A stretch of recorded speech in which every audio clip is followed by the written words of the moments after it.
Santa Letter Week, which means Santa Claus is coming up, and we're going to hear about that later in the program.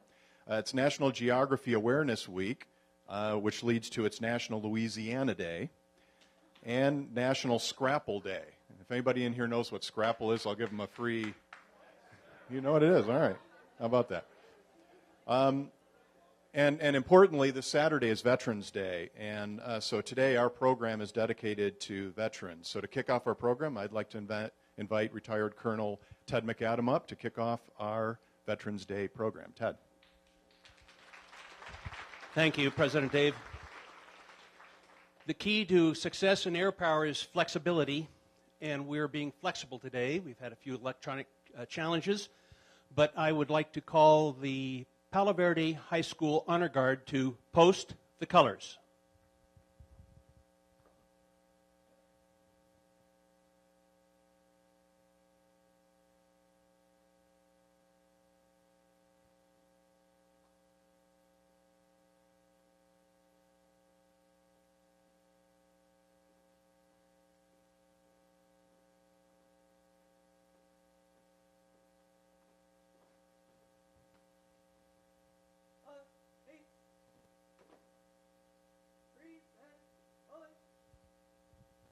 We will now play the National Anthem. Jim, would you please come and introduce the National Anthem?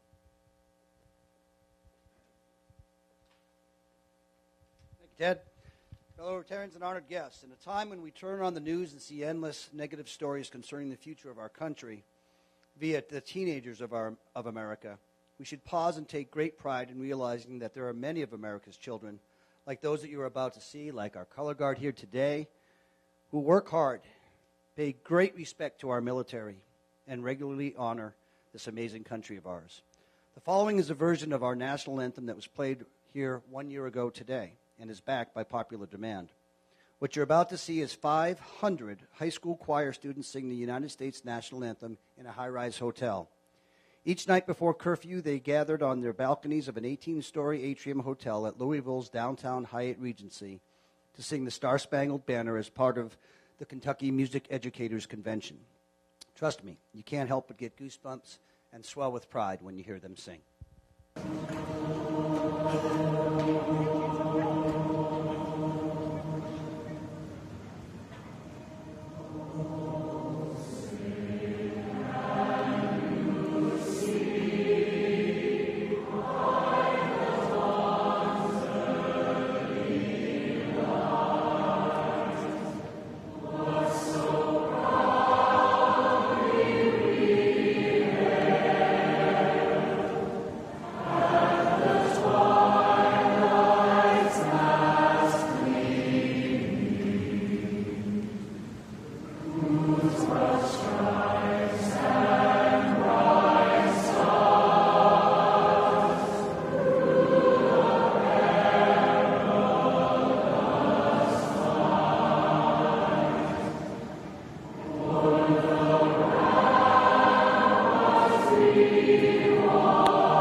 can be at ease.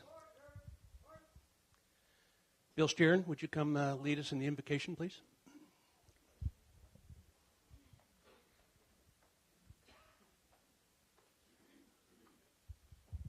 So who wants to follow that?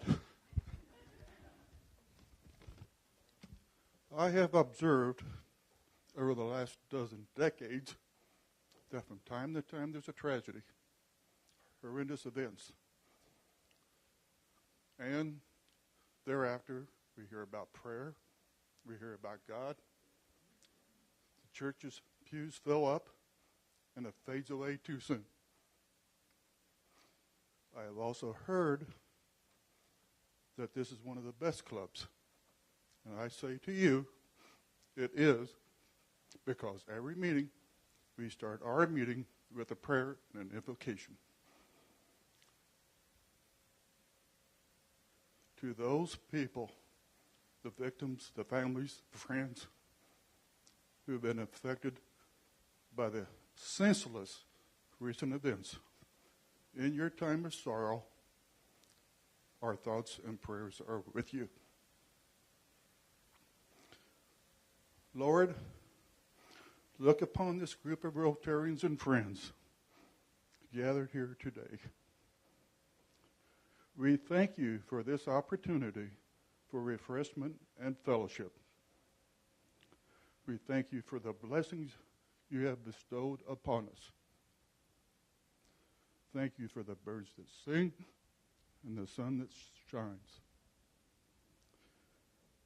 We ask you to continue to guide us in our endeavors and give us the will and energy to be a positive influence for good in our community and the world. Uniting men and women everywhere in peace and freedom, and promoting the dignity of the human person everywhere, so that at the end of our day, the world's a little less hungry and a little more peaceful. Amen. Thank you, Bill. Please join me in the Pledge of Allegiance. I pledge allegiance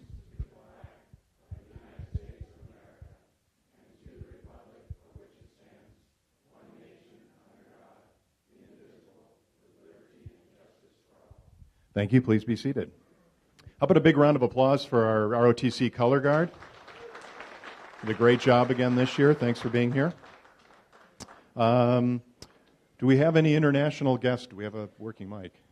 Our Sergeant at Arms today is Kim Nyoni.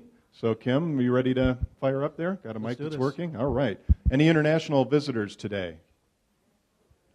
Looks like we do. From Calgary. Oh, yeah. It is on. From Calgary, we have our stand-in Mary Canadian. He's here all the time, so I think he's one of us. Right? Anyways, you're showing the weather? I am, and unfortunately, I have to go home next week, and it's already snow and ice there, but it's not all bad. I'll be back. I got tickets for the Golden Knights, so I'll be here fairly regular. Thanks. Welcome. Thank you, Mayor. Nice seeing you again. Any other international guests? That's it? How about visiting Rotarians? Please raise your hand. If we got any visiting Rotarians today? Well, full house, no visiting. Guests, I know we've got lots of guests. Please raise your hand, and when you're introduced as a guest, please stand up so everybody can see you. It's a big room, and it's hard if you don't stand up. So.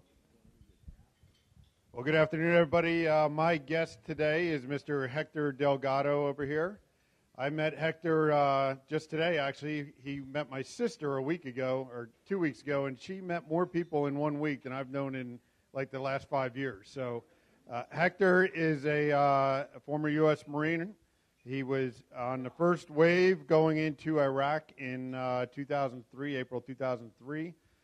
He joined the Marines in 1999, and on that initial wave, he got into a vehicle accident, and he has, fought that for a few years, but he's really stepped up now, and he's head of the Semper Fi Fund here in Las Vegas. And what they do is they help Marines that, and as Hector was describing, in many cases, people, service members that don't know that they need help, he goes out and he finds them, whether they're in their homes or on the street or wherever they are. He goes out there and leads them. He's helped probably 83, 85. 80 Marines on his case list right now, all from around this area. So, Hector Delgado. So I cover Nevada, Arizona, Utah, and Colorado. And between those 4 states, I have approximately about 80 Marines that I look after. And it's more along the lines of a liaison. I get these guys connected to their post-war readjustment. All right. Thank you, Hector, and welcome. Yeah, welcome, and thank you for your service to our country. Thank you for your service. We have a guest of the club. Many of you know Rex Doty. I'm going to tell you a little bit more about him a little later on. He's with Toys for Smiles that you remember with the wooden toys for our Santa Claus program. Welcome. Great to see you again. Other guests? I've got a bunch, but I'll save mine for last.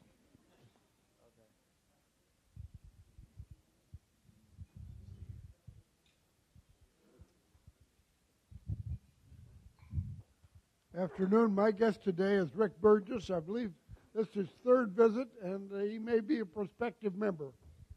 Welcome. Great to see you again. Welcome, welcome. Other guests? Any others besides me?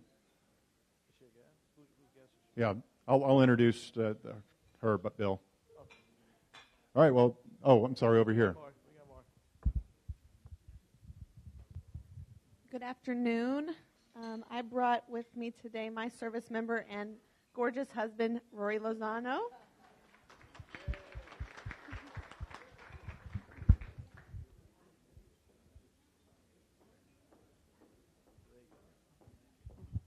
Past President Dave and fellow Rotarians, it's my pleasure to have today one of my partners, Mark Gardberg. He's a fantastic transactional attorney. He does just phenomenal work. I can't recommend him highly enough. I also have 2 members of Miracle Network with me today. I've got Mark Brown and Michelle Moon. Great, welcome. Welcome. All right, and my list, I brought my entire staff. USO Las Vegas staff is here today. And so in no particular order, Sarah Bell, want to stand up, Sarah? She's our programs manager for the USO here in Las Vegas. Deborah Ayers, she's our center operations supervisor here in Las Vegas. We have Clay Barber, who's a Pathfinder scout out at Nellis Air Force Base, Clay, and also a retired Marine. Sarah Sebast, who's with our Pathfinder program as well. And Kelly Foliard, who's our site manager at Nellis Air Force Base. In addition to that, I've invited a couple of our volunteers. We have over 300 volunteers at the USO, and many of them are extremely involved. One is Bob Canfield. Bob, if you wouldn't mind standing up. And Bob's a great volunteer of ours, does a tremendous amount of work for the USO. And Chantel Burbank, another very involved volunteer. So I'd like to welcome both of them. And my wife, Chieko, former First Lady of the club. Chieko's here visiting today. And, of course, you all remember my daughter, Maya, who's in uniform and visiting here today as well. So please give a round of applause to all of our visiting Rotarians and guests. Thanks today to set up for Dale Sprague and Teresa Petronovich. Our greeters were Janelle Lozano and Tyler Wistison. Tickets, John and Marie working the ticket desk. Our invocation by Bill Stieren. I'd like to thank Jim Tucker for being on photographer again, and Stu Lipoff and past President Steve Linder have volunteered to do teardown. I'd also like to invite Captain Dowdy to come up here and give us a quick introduction of our JROTC Color Guard, if you wouldn't mind. Or actually, why don't you just take, Kim, could you take the mic back to the captain? Kim, could you take the mic back to the captain real quick? And just want to introduce the Color Guard here, if you have a minute.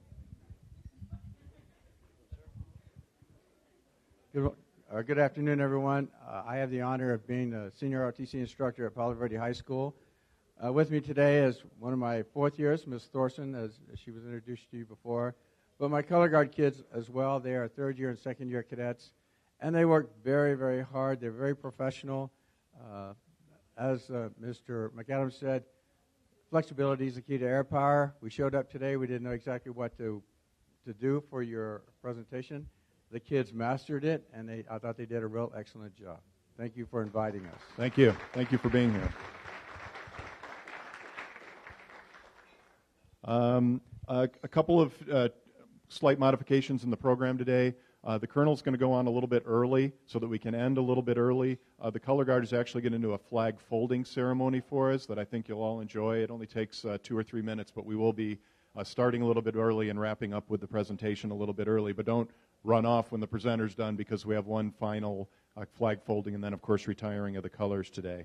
We'll also be having Ted McAdam back up here to recognize the veterans in our crowd here today a little bit later. We're going to get the announcements out of the way first. So first announcement on the agenda is Bob Fisher. He has a foundation announcement. Is Bob here? I didn't see Bob. Oh, there he is.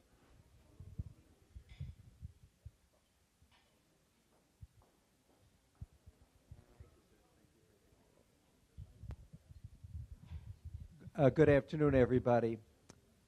The foundation board over the next month or so is going to be spending 2 or 3 minutes each week to begin to really explain what our foundation is. I have to tell you honestly that when I first became a member of this club and I heard the foundation and I saw people getting checks, I didn't know what it was, and I didn't understand what it was.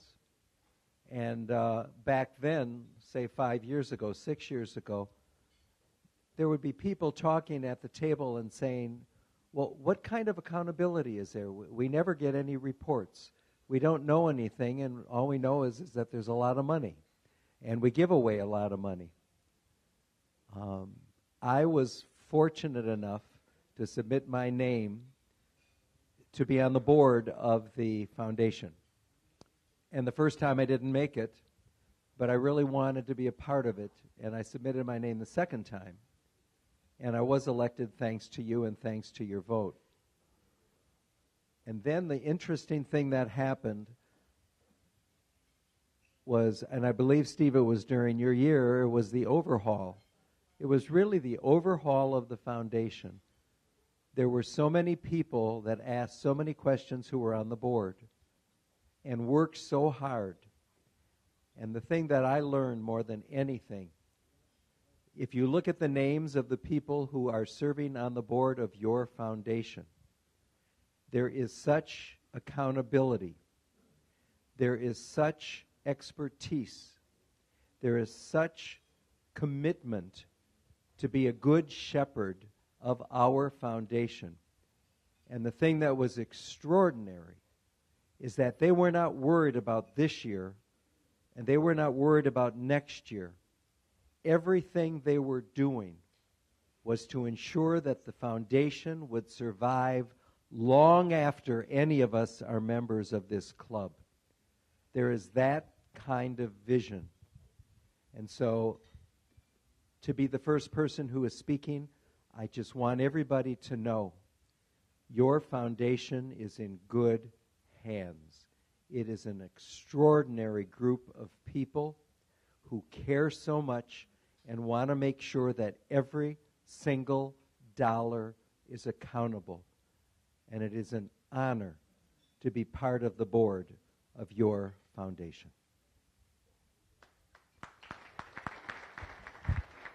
Thank you, Bob. And I think we are well on our way to hitting our $2 million mark by the end of Michael's year. So please continue your support of our foundation. Shannon Brown from Beckley is here. We have a Beckley update, I believe. There she is. Kim, if you could take the mic over there. Good afternoon, everybody. It's nice to see everyone's smiling faces. We have a lot of amazing things going on at Beckley. We finished our Fall Harvest Festival on October 20th, and our school was able to raise a total of $6,641.75. Smile. Wait. Okay, my old theater major coming out. So, pardon me. I'm all over the place today. So that's actually $1,500 more than we made the previous year. So thank you so much for all of your support with making sure that we were able to hold a very successful fundraiser for our school, because It really, really did bring in a lot of needed money for our supplies and things at school. The amazing Miss Troop, my assistant principal, who I could not live life without at Beckley Elementary School, is going to be giving you guys some additional information about some things that we're really looking forward to here in just a moment. Next week, if any of you guys are interested, on Wednesday the 15th, we are running what's called a Zoom family night. It's a family night that starts at 4:30 in the evening, and we have different activities and events going on, and it's all related to like health and wellness. So if you guys are interested in any of that, please feel free to come on down because we'd love to see your faces. I'm going to go ahead and pass this back over to the amazing Cheryl Troop. Thank you very much. You know, I just wanted to take a minute this morning and thank you all. We have the Santa Claus event coming up very soon, and I know that that's a big project for you folks, and I just want you to know that it really touches the heart of our kids. When they come back with those clothes and they get to walk into school the next day, it's really special for them. So thank you. Thank you very much.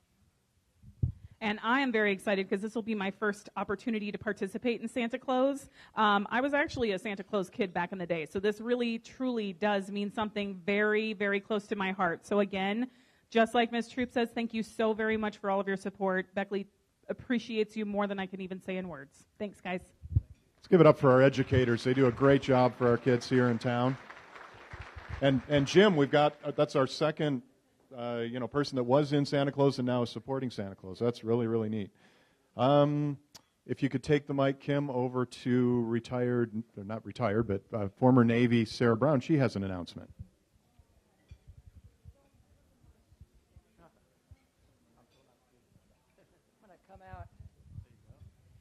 Hello, everyone. I have a very bittersweet announcement.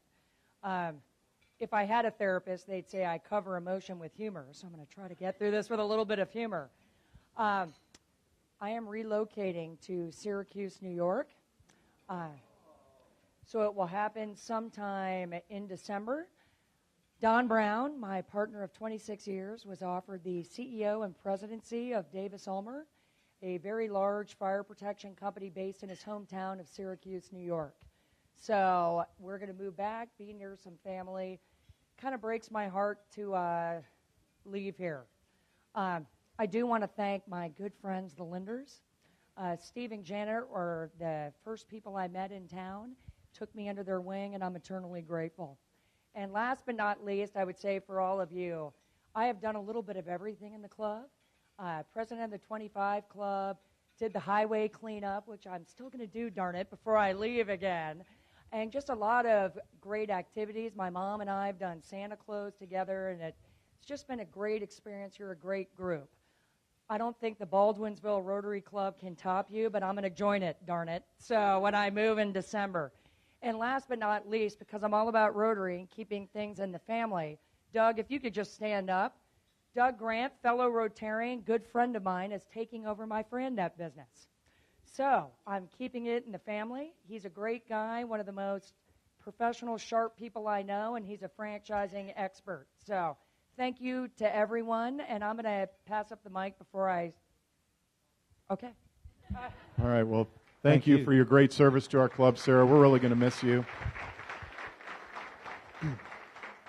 And I will have to let Michael know, let's see, your husband's CEO, and we got a new business owner over here. There's some good finds next week, I think, for all of that activity going on. Michael left me a great program. Besides the Veterans Day program, we get to give away some money today, which is one of my favorite things. I think it's one of all of our favorite things. So first I'm going to invite President-elect Jim Cole up to make a presentation to Miracle Flight.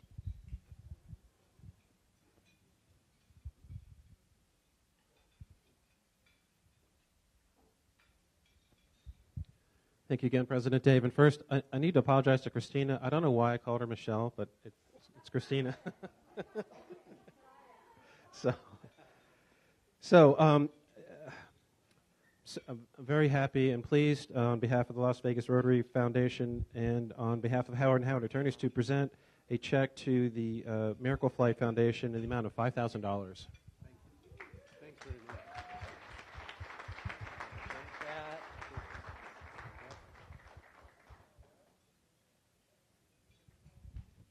Thank you very much. My name is Mark Brown, and I'm the CEO of Miracle Flights. I'm a former Rotarian, the Southwest Rotary, but I have left a lot of money in this room in my day when we used to meet here, 4 or 5-time Paul Harris Fellow. But on behalf of Miracle Flights, I'm very grateful. We've been in this community for 32 years. And what Miracle Flights does is we fly sick children and their families to specialized health care all over the country. We started out 32 years ago in Las Vegas using private pilots. About 10, 11 years ago, we transitioned over to all commercial airlines. And so now, even though we're based here, we do 700 flights, as I said, all over the country from children that need specialized medical care. And so this money will go a long way in helping to continue our mission.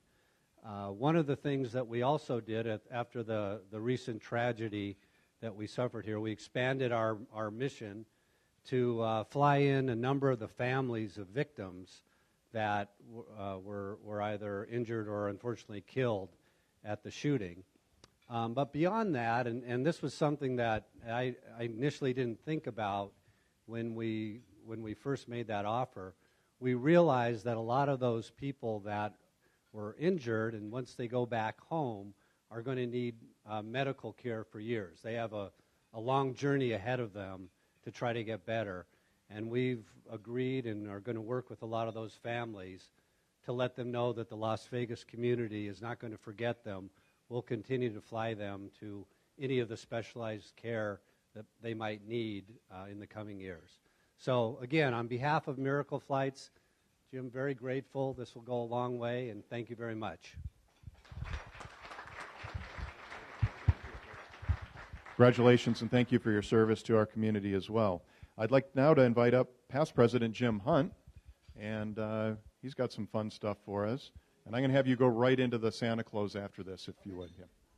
Okay, we'll cover a couple things real quick. For those of you who get this zip code magazine, I think it's different zip codes, different parts of the city and everything, but it's pretty much the same magazine.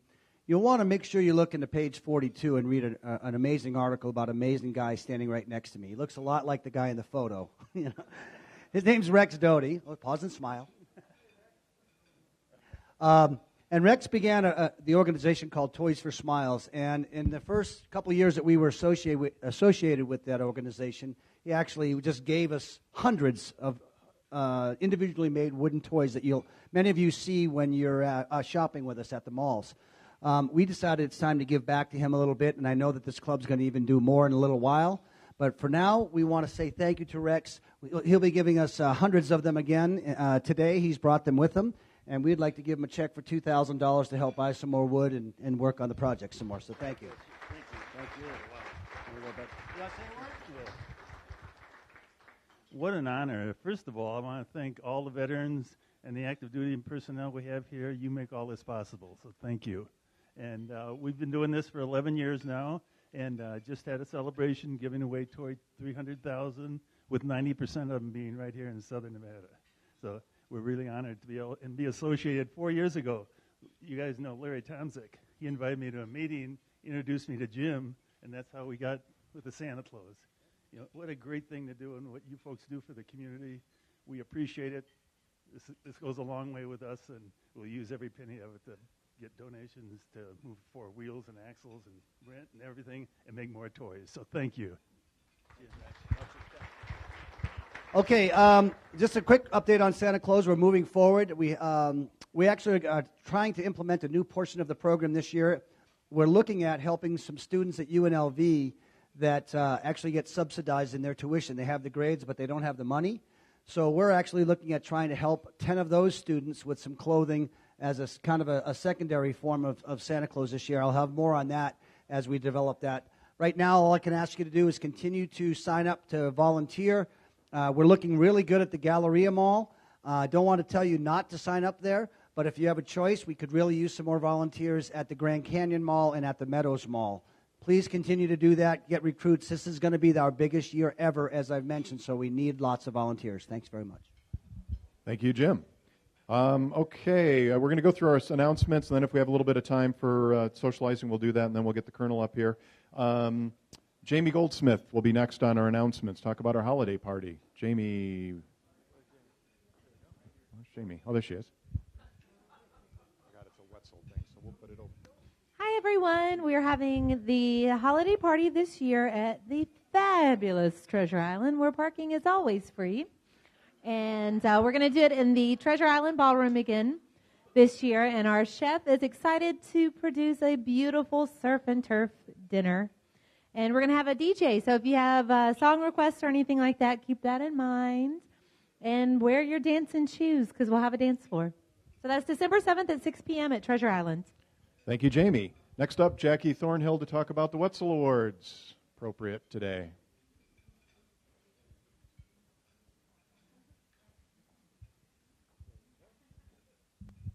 Hi, everyone. November 30th, out at Nellis, we'll be having our 4th quarter Wetzel Awards, and we will be honoring airmen from both Nellis and Creech, as we always do. November 30th, please meet out at 2:30 at the Visitor Center, Las Vegas Boulevard and Craig Road at 2:30 if you need a ride into the base. If not, meet us at 3 p.m. We'll be in the new area because we have an overwhelming attendance. Remember, there'll be 5 award attendees, so please come out and honor our current service members. So come on out and join us and honor our military. Thank you. Thank you, Jackie. And with that, I've been instructed to roll a video by President Michael. Our club appreciates our military, and we realize that there are a lot of unsung heroes. There are people out at Nellis Air Force Base that are never recognized for their contributions. We recognize every quarter 5 young airmen from all of the military that's located here in our local community. Those people receive basically a night on the town. Show tickets out on the town and vouchers that they can use for a hotel room if they want to have a staycation with their family. It's just a small way for us to say to them, thank you for serving us, and thank you for your continued dedication to our country.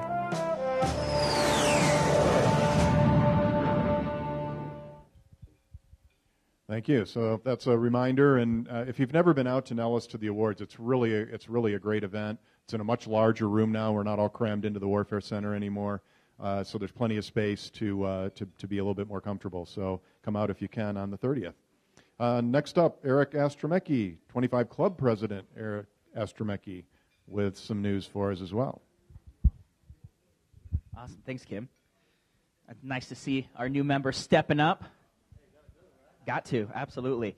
So as you know, we've had our canned food drive now that benefits the Salvation Army going on since about July when we kicked it off. And I'm proud to say between all the events we've put on, we've raised over $6,383. And that's pretty awesome. It says a lot about what we can do. But with that being said, we still have 2 weeks left. So on November 22nd, which is a Wednesday, I know a lot of you know, smile. A lot of you know that our meeting there won't be that Thursday. It'll be on a Wednesday, and that's when we'll be wrapping up our canned food drive. The Salvation Army will be driving their truck. So if you have canned foods, please bring them in that day, because we'll be doing a final count. We'll be loading those cans up. We'll be taking a tally of all the money that was donated, and we will see if once again we're able to beat the Kiwanis at raising more money and benefiting the Salvation Army again. So if there's any last-minute donations or you're looking at bringing in canned food, please bring in the cans on that day. There's still a green binder going around, which you can make donations to if you want to contribute. Our goal this year was $10,000. We're still looking to get there. But still, with that being said, the money we've raised so far is going to go for a great cause. So thanks again. Thank you, Eric. Oh, actually, sorry, past president. I'm not sure if you guys know this, but Michael Gordon asked me to mention this. We have a partnership with Smith's Food and Drug. And what this allows is a lot of you guys have those little cards that you scan for groceries, and it gives you a discount, and you get a little portion of it back for gas. Well, we actually have one of those that benefits the foundation. 0.5% of your purchases goes directly to the foundation and to the Salvation Army Canned Food Drive. This last quarter, we raised $4.23. So we actually don't get the check written until we get to $25. So I'm asking every single person in here, reach out to me, and I can get you the form. It's the same card you're using. You're already going to these grocery stores. You're already buying these goods. And there's a huge opportunity for us to get that number up. And so I want to make sure if you're not aware of it that I make you aware of it and I get you that information so you can sign up for it. Thanks so much. Thank you, Eric. Next up is Marie Walsh to talk about Breakfast with Books. Thank you. Hello, Rotarians. Next Tuesday, November the 14th, Breakfast with Books. We ask Rotarians that are interested to come to the school at 7:45. It starts at 8:05. The Green Book is coming around for sign-ups, and I would love to see a lot of Rotarians there. And thank you very much if you have already signed up. Thank you, Marie. And Bob Fisher to talk about a hands-on project.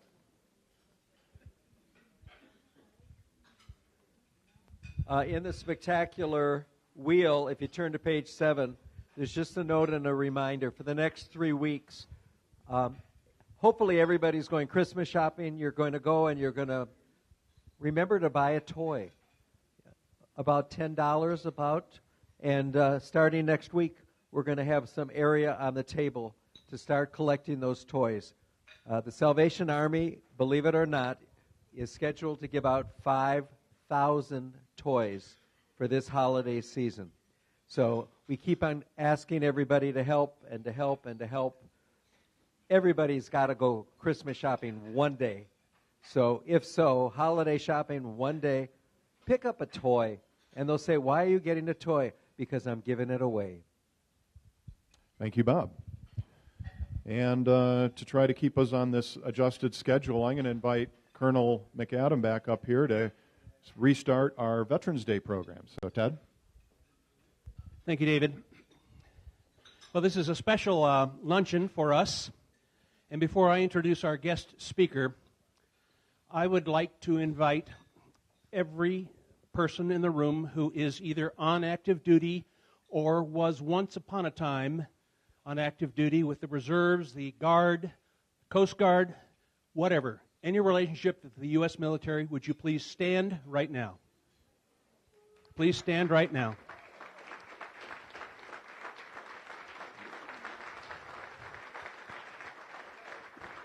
Remain standing.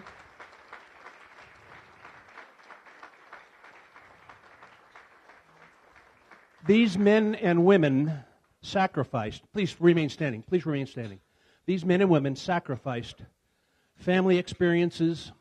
They put their lives in danger day in and day out. And I am so proud to call you my brothers and sisters in arms. So I salute you. You may be seated.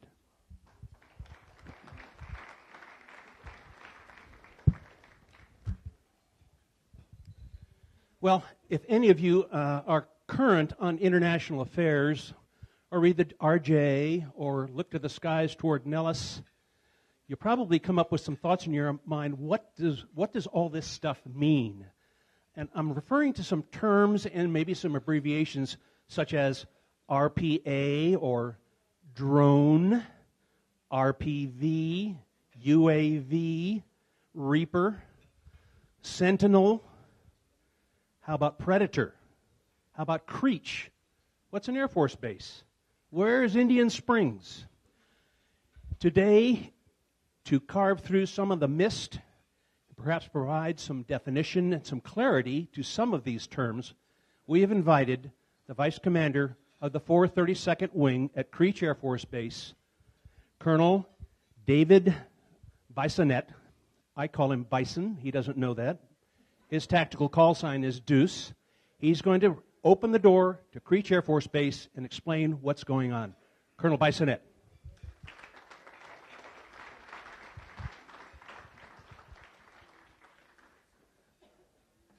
Thank you all for inviting us today, because it is, it's Veterans Day weekend, and while I'm here, I want to thank you all for taking this time, for offering us the opportunity to share our story with the rest of the Las Vegas Valley. Before we get too far into this, we already recognize all the military veterans that were here today, And going into the Veterans Day weekend, people are always looking to recognize the folks that are serving on active duty or in the reserves, the Air National Guard, the Army Guard. I also want to take a moment to thank the rest of you that are here as well.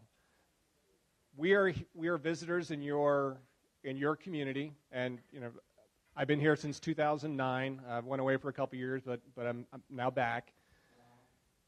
These are our homes as well, right? Our moms and our dads are not, we have a handful that grew up here in Las Vegas, but most of us are not. What you are doing here in the Rotary Club, so my dad was a Rotarian, and so I've been familiar with it for a long time.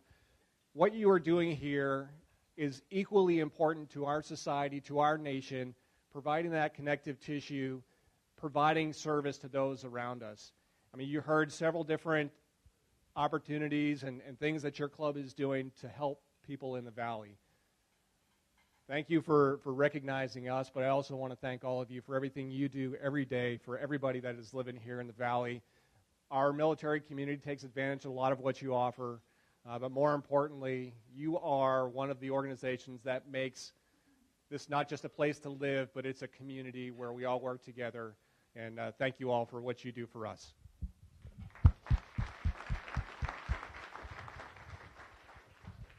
All right, I was told once that we always want to start off with a joke or a story, and tonight we're going to start with a video, or this afternoon with a video. I'm going to cue it up to you real briefly. The entire duration of the video is the entire duration of the event as it will unfold in real time. And the folks that are involved in this, your focus is on the young people in our society. 50% of our organization, which is over 2,500 people strong, are all under the age of 25. And this is what they do for our country every day.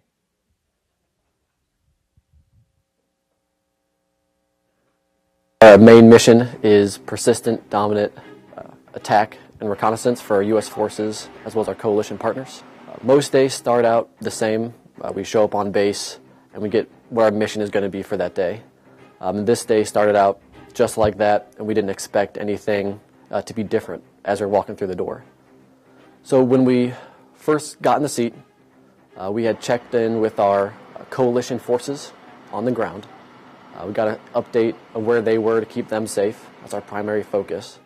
And then what they were looking for that day. We then started scanning around, gathering intelligence of the local area. That's when we noticed a vehicle out of the corner of the screen that was moving towards the friendly force location. This was not normal of an action for the town. So we relayed to the friendly forces that this was coming towards them. When we zoomed in, we noticed features that distinguished it from a normal vehicle, such as armor plating, such as the tires and wheels being blocked off like in the windshield, so that bullets from rifles couldn't penetrate it. This is an indication for us of a V-bed or a vehicle-borne improvised explosive device. So we relayed this to friendlies so they could try to take as much action as possible. Stand by for friendlies, but there'll be no mark. Stand by for friendlies. Egress overhead.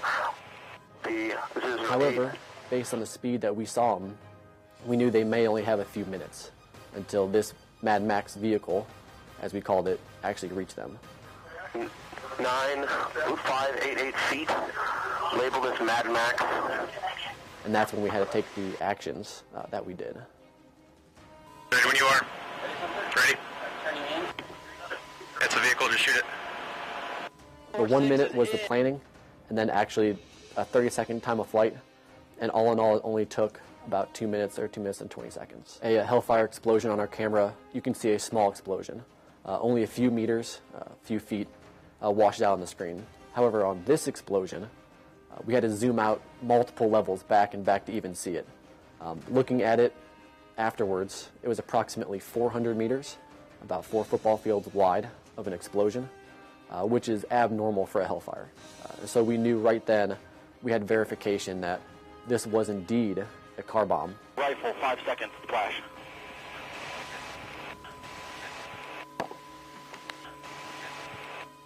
Flash. 4-6, splash.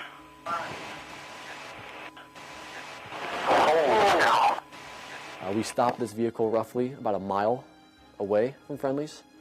And if we estimated it had it continued, it would have been less than a minute until friendly forces would have came in contact with them. We had a total of about 800 to 850 estimated friendly forces on the ground, coalition, U.S., as well as the indigenous Iraqis. Our weapon is designed to save lives on the ground. We're very precise. We can put our weapons in places that most fighters cannot. We can get closer to ground forces with less risk. To the guys on the ground, I just want to say that we are there for them every day. Our sole job and purpose is to make sure that they're safe.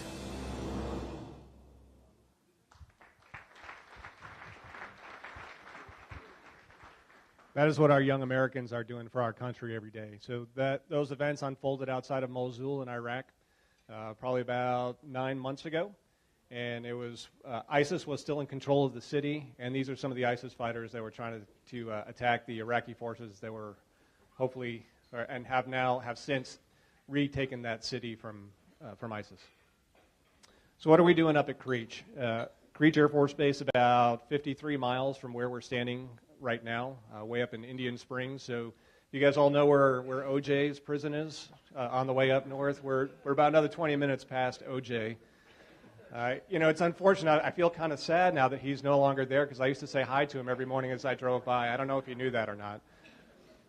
But what you just saw is what we were providing the combatant commanders, so the folks that are in charge of fighting our nation's wars across the globe each and every day. Our priorities are obviously to win the fights that we've been given to execute, empowering our airmen to innovate. We're a rapidly changing community, and we rely on our very youngest folks to make big changes to not only the equipment that we use, but the way that we use it in order to fight our wars. And then just like a lot of you in this room, one of our biggest priorities is making sure we develop the leaders that are going to carry on our torch as we go forward. So making sure that we get folks the right experiences, the right training, so we can leave it in better hands. And then supporting the Hunter family. So we go by the Hunters. That's our nickname for our organization. And a lot of the folks in this room, we've got some honorary commanders, obviously the USO, a lot of other folks in the community that do things for our airmen and their families. So I want to thank you for the part that you play in taking care of us. Our organization up at Creech, that's a lot of patches across the top. I'm going to go across from left to right just real fast.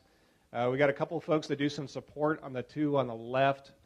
Then we've got 12 combat squadrons that are flying MQ-9s, and then a couple squadrons that are flying RQ-170s, which are kind of little B-2 stealth drones. You won't see those around very much, but they're out and about. And then we've got a couple groups of folks that are providing that are essentially our landlords up there at Creech, and they're actually assigned to the Nellis, the broader Nellis community, but they are very much an intrinsic part of our organization. All told, we're about 2,500 to 2,600 folks. If you include all the contractors that are working up there as well, we go upwards of about 3,500 people that call Creech their office on a day-to-day basis. These are the two airplanes that we're primarily flying. On the left is the MQ-1 Predator. It's about the size of a Cessna 172 that you would have seen on that video. Can carry 2 Hellfire missiles. Hellfire missile, for the uneducated, is it's an Army-designed weapon to go after tanks. And we've modified it over the course of the last 15, 20 years, and it can do all kinds of crazy stuff now, where I can shoot at targets that are behind me. But it's a pretty amazing weapon. It's only got a 5-pound warhead, and as you saw with that explosion for that vehicle-borne explosive, I mean, that was a really, really, really large explosion for just a 5-pound warhead. So it's still very, very effective. The MQ-1s will be phased out here in the springtime, so our last sorties up at Creech will be in the March timeframe. On the right is what we're moving to, which is a lot larger. It's about the size of an A-10, which is the Army's favorite ground attack aircraft with a big 30-millimeter cannon. Ours doesn't have the big Gatling gun, but we do carry 4 Hellfire missiles and a couple 500-pound bombs. Much more resilient, flies faster and all that kind of thing. And so the Air Force is moving to that as we go forward. Here are a couple of the sensors that we have on the airplane. So on the left is just an electrical optical picture. So that's the TV camera that we have on board the airplane. On the right-hand side is that same picture or a similar picture in infrared, so looking at the differences in the heat signature on the ground. Not too different than the cameras that you have on your police helicopters that are flying around the Las Vegas Rally right now. One unique thing, though, that we have is a synthetic aperture radar. So if it's cloudy outside, in the bottom center is a picture that we can generate just by using an onboard radar and taking a whole bunch of pictures, and you stitch them together, and it builds an image of the metal that's out there. Just so you can, just to get a sense of how good these cameras are, this would be a normal, you're looking out the window of the airplane as it's flying. And as, that's the target that we're going to look at within that red circle. And we got a couple different zoom levels. We're going to move a little bit closer, a little bit closer, a little bit closer. Okay. On the infrared, same kind of thing. We can see pretty good detail on the individual targets. And that's why, when we were able to zoom in on that particular vehicle, we got a pretty good idea that it wasn't just somebody driving their car around town in the middle of Iraq, that it was actually, no kidding, a hostile vehicle. Now, before you guys get too worried, we're not allowed to use these cameras outside of federally owned territory, so we're not going to be flying around Las Vegas looking in your backyard or anything like that. Okay. Just like the police, we have to have a specific reason to be looking at particular targets on the ground. So we're prohibited by law from going out and looking inside the Las Vegas Valley. We've got some training ranges just north of us, the Nevada Test and Training Range, where we have targets that are set up, and there's not people out there. There's just trucks and tanks and that type of stuff for us to look at. But if the Air National Guard does fly some of these airplanes as well, and they've got a different legal authority than the active duty military, where they've got some police action responsibilities, where a sheriff or a deputy could come and get in the back of the cockpit, and we can use these systems in order to help them out. We were involved in disaster relief in Haiti. We've done some of not my unit, but these types of airplanes have been involved with some of the firefighting, the wildfires that have been going on in California in the Northwest. How do we do this when we're flying from here in Nevada while the airplanes are over Iraq and Afghanistan? When we first built these airplanes, we had to fly them kind of like you would with your, the commercial quadcopters that you can go down to Lowe's and pick up, or not Lowe's, but like Target and that kind of stuff, where I had to be able to see the airplane as it was flying around. And that's how we fought when we went to Bosnia back in 1998. And what happened is that if you're familiar with the terrain out there, there's a whole bunch of mountains. And every now and then the plane would fly behind the mountain, we'd lose contact with the airplane, and then it would have to go fly its backup profile until we were able to see it again.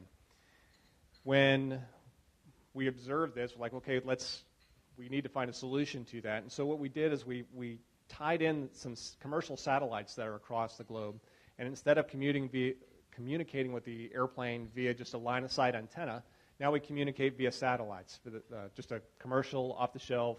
I don't know who all the vendors are, but if you wanted for your business to use some satellite time, they're the same vendors that we would use as well. So now what we do is I'm going to do a little pointing here. While the airplane is over in Afghanistan, we've got our cockpits that are located here in Nevada. I will be in the cockpit. I'll move the stick, move the throttle, try and get the airplane to go faster. And the cockpit that I'm in turns all those switch actuations into just ones and zeros. Standard like you would be, when you're typing email out on AOL or chat on AOL. Those ones and zeros, that digital command goes across the terrestrial fiber optic networks that we have here in the United States. So it could be AT&T, could be Verizon, could be Dave and Sue's backyard fiber optic network over in the middle of the Midwest. Those signals go over to the East Coast. Once they get to the East Coast, they go underneath the Atlantic Ocean on some of the fiber optic cables that we have there, over to a satellite farm in the middle of Europe. Once those signals get to Europe, they get beamed up through satellite dishes to the satellites that are over the Middle East. They bounce off that satellite and down to the top of the airplane. The airplane gets those ones and zeros and says, hey, I know what to do with this. Adds more fuel to the engine, deflects the flight controls, moves the camera, and the airplane reacts accordingly. Once it reacts, it takes the feedback, pushes it back through the satellite dish, to the satellite dish, underneath the Atlantic Ocean, across the terrestrial fiber optic networks, back to our cockpits, and then we get to see on our end what the airplane is doing. And then from there, when we're tracking that MADMEX vehicle, it takes about 1.5 seconds, almost 2 seconds to make that round trip, but that's still good enough for us to be able to go and attack those types of vehicles. So it's pretty cool technology we're using. This is what the cockpit looks like, a lot of monitors, but there's still a little tough to read here, but we still have a stick and a throttle like you would in an airplane. You've got a bunch of radios in the center. Cockpit display is what you would see looking out the front of the airplane. The big takeaway is that it's a lot of the same stuff as you would have inside of an F-15 or any of the modern fighters that we have out there today. We're just not constrained by that three-dimensional shape of an F-15, which is in the bottom left-hand corner, right? So, in the F-15, they've got a lot of 4-inch by 4-inch monochrome displays. Well, if I'm not tied to that particular shape, why don't I use a 21-inch monitor with, nice colors and all that kind of stuff? So that's why our cockpits look the way they do, a little funky. Where are we conducting current operations? Primarily in Iraq, Syria, and Afghanistan today. We do have some folks that are doing a little bit of work in Africa and in Yemen, but not a whole lot. Primarily, the vast majority is Syria, Iraq, fighting ISIS. Obviously, the Taliban they're still a factor out in Afghanistan. This is a couple months old picture of the laydown of forces within Iraq and Syria. So all the light green area and the top are the forces that we're aligned with, and that was the land they occupied at that point in time. And the red is the remaining area that ISIS had controlled. I'll let you know that all the red in the center is all pretty much now just around those two towns. So if you were watching the news over the course of the last week or two, we were almost done with taking all of the territory, all of the real estate away from ISIS. So that's a really big deal for our country. And thanks.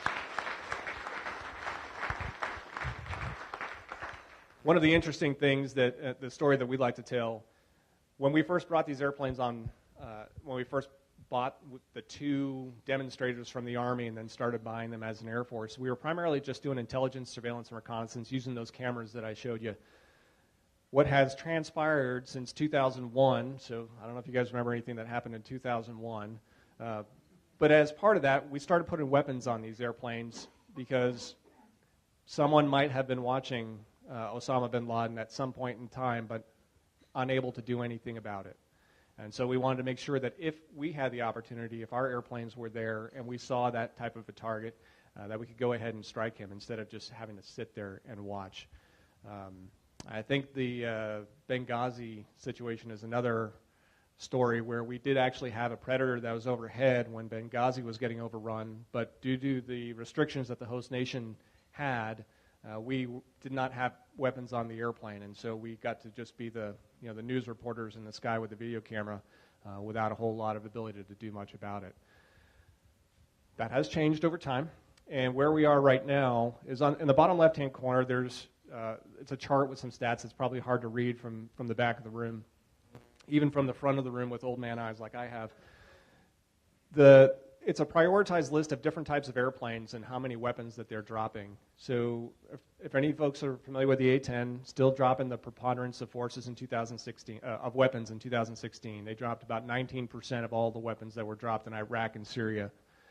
The F-16s, 18%. The MQ-1s and MQ-9s, 18%. And the Strike Eagles, the F-15s, 17%. And the F-18s, 17%. So across all the services, the amount of weapons that are being employed by our young airmen, men, women, 25 years and younger, is on par with all the different fighters that we have in the Air Force, the Navy, and the Marine Corps inventory, at least in this particular theater. So a lot of work. I'm going to show you another brief video. This is a town called Manbij. It's in Syria. This is, now we're talking June of 2016. As we were moving into Iraq and Syria and moving ISIS out, this is one of the main cities that was a throughway between their eastern and western bases in Syria.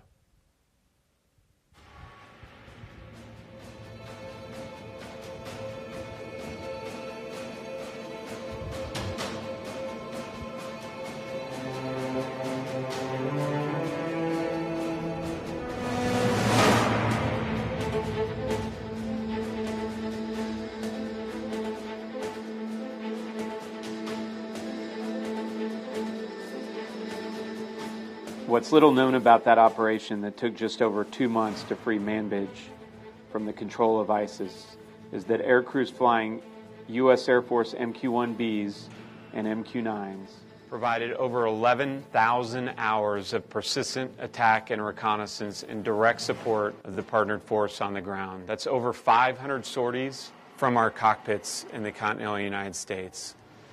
I think the most difficult thing about being a sensor operator during this offensive was keeping mentally and physically focused on what was going on, because at any given time we were sent over to help out if we were nearby, and I always had to be mentally prepared to release weapons and to get rid of the enemy assets to make sure our guys on the ground were safe.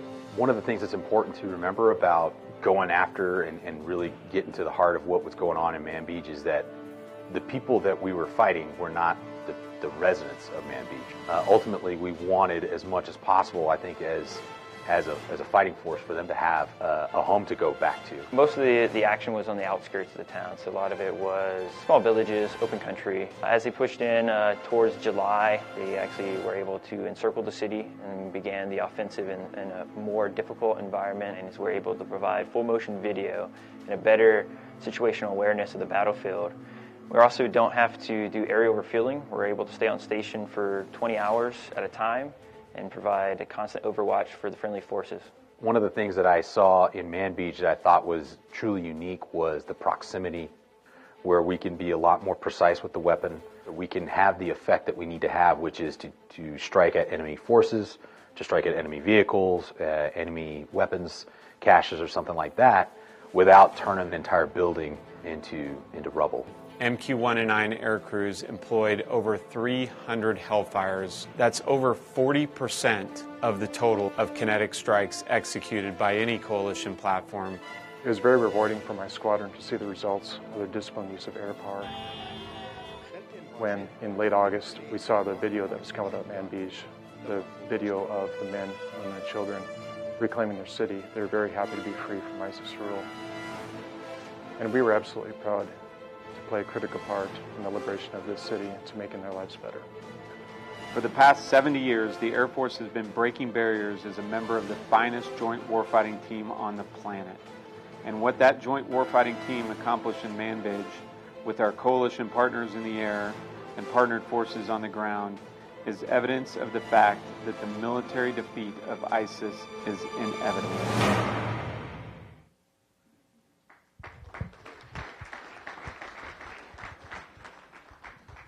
All right, just going to give you a close with a couple quick charts. When we first started, when we first moved up to Creech Air Force Base, it was back in the late 90s, so 95, 96. It was a very small program. When I first showed up in the 2009 time frame, we were flying about 35, 32, 33 combat lines a day around the globe. We got up to 65 combat lines a day. I mean, that's from a business standpoint, I mean, that is incredible growth over the course of 10 years. And, we've brought a whole lot of people into the community. You guys have been incredibly supportive of everything that we're doing up there, so we thank you. Just a quick idea of what the day in the life is. We run 3 shifts, just like any kind of production facility, so a day shift, a swing shift, a mid shift.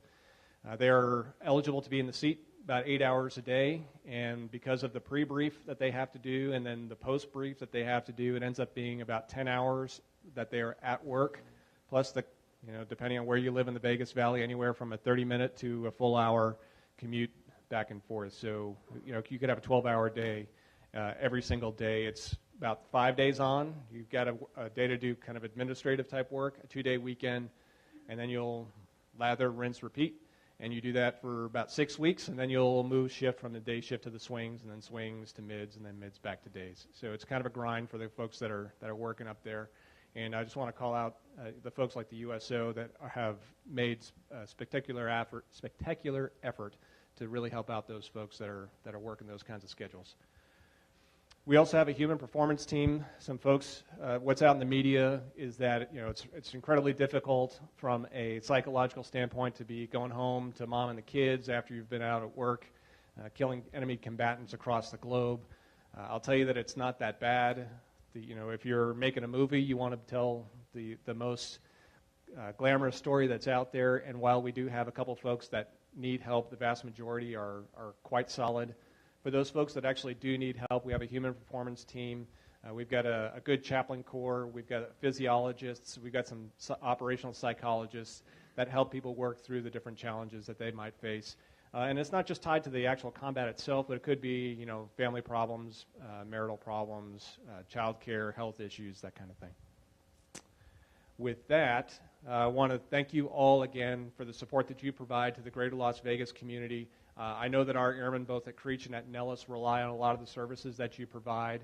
You talked about the Wetzel Awards already today, the different scholarships that are out there. You provide that connective tissue for all of us that are gathering here in the Las Vegas Valley from across the United States in order to execute this mission, and we really couldn't do it without your help. So thank you all very much for everything you do for us. You able to take a couple of questions? Yeah, absolutely. All right, sir. Two questions. One, does the enemy detect you? How do they detect you? And if they do detect you, what can you do about it when you're in the sky? And number two is, are the bad guys getting drones, and are you encountering them, and what are you doing about them? Let's see, how do I want to attack that? Yes, other countries do have similar type of drones. So the Israelis have a series that they produce and that they export. Canada flew Israeli models for a period of time. We are exporting our version to our NATO allies. But the Iranians have some that they're operating as well. The Russians have some that they're operating. Most of them are not weaponized, and the ones that are very not nearly as reliable and certainly don't have the same capability of what you just saw in those couple of videos. So they are out there. As far as people on the ground, their ability to detect us, there is. I mean, if I'm going to fly overhead in one of these airplanes, the MQ-1s and MQ-9s, while they're significantly quieter than the F-15s and the F-16s that you'll hear when you're over in the northeast corner of Las Vegas, you can still hear them. Particularly in Afghanistan, where you got a lot of mountains without a whole lot of trees to kill the sound. It funnels all that noise, and when there's no ambient noise because you're out on the hillside, they can hear us. We stay far enough away to try and reduce that sound profile, but if I fly directly overhead, they're going to hear me. Absolutely. Well, you just try and avoid it, right? I mean, you can't stop the airplane from making noise, unfortunately. Why don't we uplink to a satellite from Nevada instead of doing all of that connection through underground cable to Europe? Geometrically, if I have a satellite that is overhead the United States, it will not have the ability to reach to the other side of the globe. So you could do some sort of uplink to a satellite here and then bounce it off 2 or 3 satellites to get on the other side of the globe, or we can just do fiber optic networks to get there. But we're just not under the same satellite footprint. Okay, sir? Yeah, a year or so ago, I seem to remember hearing the Iranians electronically intercepted a drone and brought it down. Can you talk to that? What happened on that, or was that BS, or what's the deal on that? Yeah, the particular airplane that applied to, I don't have the ability to talk about it in an unclassified setting, unfortunately. I'm sorry, that's the same question I asked when I got back to the Valley, and they told me the same thing. So. We have one right behind me here. Well, just two quick questions, but one is, is it strictly military who are sitting in front of those screens? Now, the Rotary was invited to a visit to Creech, and we saw the operation. And my other question is, how do you keep them if they're doing 50 hours a week? How do you really have them stay in concentration looking at a screen like that? So the first question, we do have civilians that are flying these airplanes as well. We have some contractors that are here flying locally that are the schoolhouse teachers, right, that are teaching guys like me when I first show up how to do takeoffs, how to do landings, how to employ the systems. So we do have some contract folks doing that. We also have the United States government is also paying some contractors to fly some of these airplanes in Afghanistan and in Iraq. It's a very small subset, and they are not carrying any weapons whatsoever. So from a rule of law standpoint, civilians aren't allowed to shoot weapons, and so we make sure that they're not flying weaponized airplanes. What was the second question again? Yeah, retention is a big issue. It is a challenge. During that really steep growth, guys were working 6 days on, 1 day off, 12-hour shifts, and it was really, really tough. We have grown enough new pilots and sensor operators that we've gotten to the point where it's semi-sustainable, and we're going to grow over the course of the next few years. We're going to stand up some new squadrons, and we're going to be able to pull an entire squadron out of combat for 3 months at a time so that they can be home with their kids and they can just have somewhat of a normal life for that 3-month period before they go back in for another 6 months of combat. All right.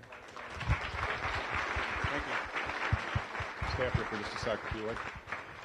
Sorry to have to cut him short, but we do have to finish up the program. If you wouldn't mind staying a few minutes, there were a number of other people that had a few questions, and if you would entertain them for a couple of minutes, it'd be most of it. Nothing else going on for the day, so I will be here as long as you guys want to be.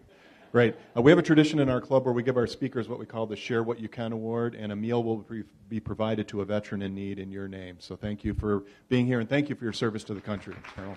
Great to have you here. While the JROTC crew gets ready to do the closing here and the flag folding, I will do the raffle drawing. So we'll do that while they're getting ready to go. So for an opportunity to pick the joker, the winning number is 382-1687. 382-1687. Steve Linder, past President Steve Linder. Come on up, Steve.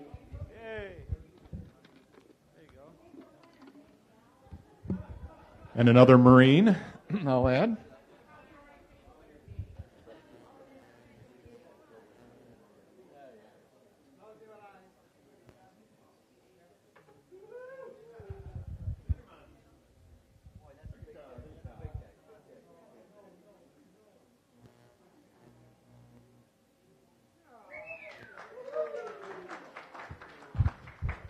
All right, the pot continues to grow. There's your $10. Thanks for playing. See you next week. And for Lowry Bucks, the winner is 382-21879. 382-1879. 1879. Somebody must have it. 1879 going once. 1879 going twice. All right, we'll pick another number then. If I can find our jar. There it is.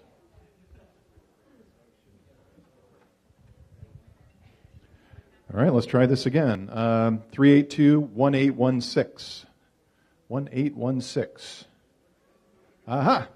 There we go. Walt. Congratulations.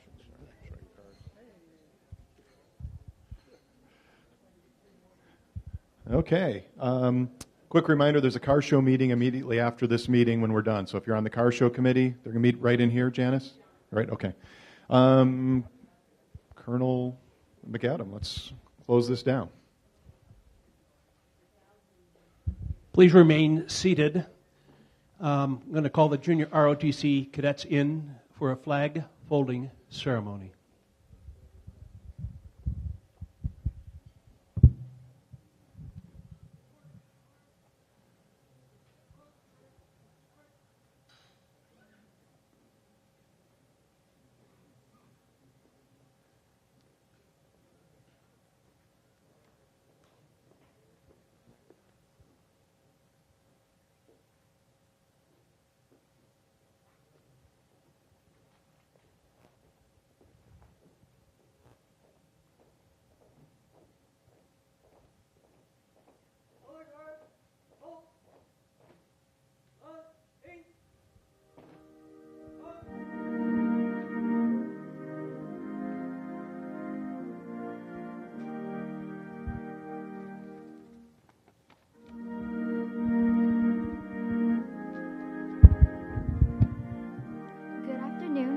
ladies and gentlemen, and members of the Las Vegas Rotary Club and invited guests. Welcome to the Palo Verde Air Force Junior ROTC Flag Folding Ceremony. The flag folding ceremony honors our flag and represents the same religious principles on which our country was originally founded. The portion of the flag denoting honor is the Canton Field of Blue. It contains the stars that represent the states our veterans are from. When draped as a pall on the casket of a veteran, the Canton Field of Blue dresses from left to right and is inverted. The flag being folded by our team was flown over the skies of Kuwait and Iraq on a combat mission in a U.S. Air Force F-16 Fighting Falcon during Operation Southern Watch and Enduring Freedom. In the Armed Forces of the United States, at the ceremony of retreat, the flag is lowered, folded in a triangle fold, and kept under watch throughout the night, as a tribute to our nation's honored dead.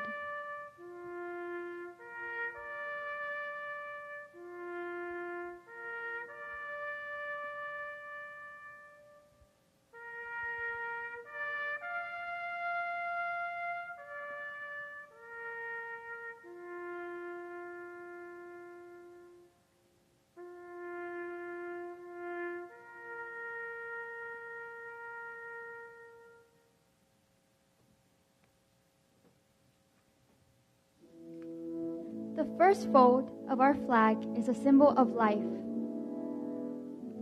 The second fold is a symbol of our belief in the eternal life. The third fold is made in honor and remembrance of a veteran departing our ranks who gave their life for the defense of our country to attain peace throughout the world.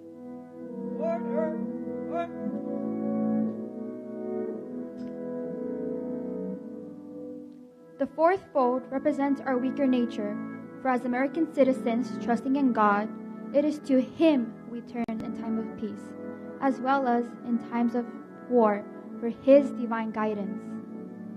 The fifth fold is a tribute to our country, for in the words of Stephen Decatur, our country, in dealing with other countries, may she always be right, but it is still our country, right or wrong. The sixth fold is for where our hearts lie. It is with our heart that we pledge allegiance to the flag of the United States of America and to the republic for which it stands, one nation, under God, indivisible, with liberty and justice for all. The seventh fold is a tribute to our armed forces, for it is through the armed forces that we protect our country and our flag against all her enemies, whether they be found within or without the boundaries of our republic. The eighth fold is a tribute to the one who entered into the valley of death, the shadow of death, that we might see the light of day, and to honor Mother, for whom it flies on Mother's Day. The ninth fold is a tribute to womanhood, for it has been through their faith, love, loyalty, and devotion that the character of the men and women who have made this country great has been molded. The tenfold is a tribute to Father, for He too has given His sons and daughters for the defense of our country since they were first born. The 11th fold represents the God-fearing foundation that gives us strength to persevere over our enemies and compassion for those we have vanquished. The 12th fold is a tribute to our nation's youth, for they are the future generations who will carry our flag aloft with courage, strength, and pride.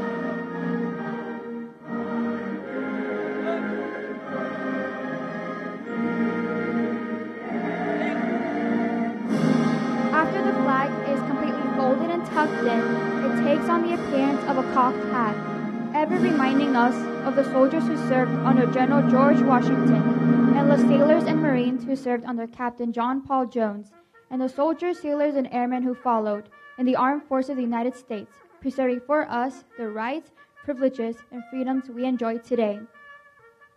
In the morning, the flag is brought out, and at the ceremony of Reveille, run aloft as a symbol of our belief in the resurrection of the body. Thank you. This concludes our ceremony. Will you please stand for the posting of the colors?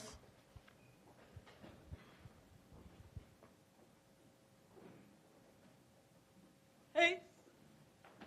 Huh.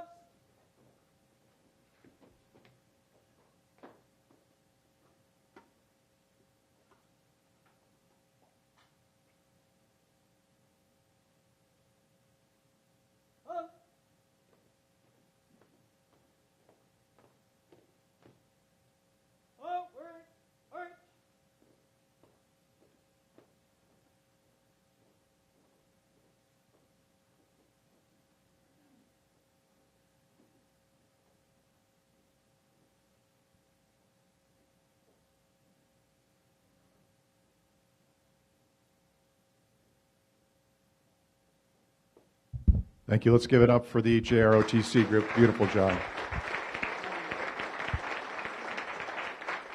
Again, thank you to all our veterans active duty. Thank you to all Rotarians for making a difference. And as a takeoff on what Michael would say, our military is like this hammer. Whoever has the biggest one usually wins. Meeting adjourned.